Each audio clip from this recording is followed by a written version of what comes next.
বন্ধুরা এই গাছের থেকে আম পারলাম এই ঠুসি দিয়ে, এই যে কার্বাইড দিয়ে জাগ দিচ্ছি, ঠিক আছে। হিমসাগর আম, আর আম হচ্ছে অমৃত ফল। এই না খেলে পরে আপনারা বুঝবেন না যে কি অমৃত, ঠিক আছে। এই বিক্রি করতে নিয়ে যাবো ভেবেছি, দিল্লি বোম্বে টম্বে যাবো বিক্রি করতে, বেশ টাকার মালিক হতে পারবো আম কটা দিয়ে।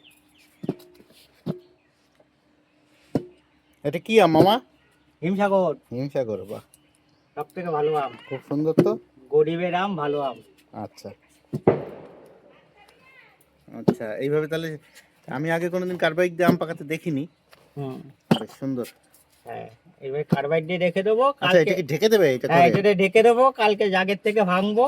কালকে কখন? কালকে এখন যেরকম সময় দিচ্ছি, 24 ঘন্টা আচ্ছা আচ্ছা, এই টাইমেই মানে জাগের থেকে 24 ঘন্টায় যদি না পাকে তখন কি হবে? তখন আবার এইটা দিয়ে আবার ঢেকে রাখবো, কার্বাইড বার করে দেবো, এটা দিয়ে ঢেকে রাখবো, আম আচ্ছা পেকে আচ্ছা যাবে। আচ্ছা, ঠিক আছে ঠিক আছে। ঠিক আছে। কার্বাইড দিয়ে আম পাকালে কোনো ক্ষতি নেই, কিন্তু এই যে যে কেমিক্যাল ফরমালিন হ্যান ত্যান ওষুধ ব্যবহার আচ্ছা, ওই যে করে, লাল যে ওতে ওষুধটা ওটাকে ফরমালিন হ্যাঁ বলে ওটা নাকি? ক্যান্সার হয়, আর এতে কোনো ক্যান্সার হবে না, এটা একদম উপকারী। এইভাবেই আম পাকানোর নিয়ম। আচ্ছা আচ্ছা, ঠিক আছে।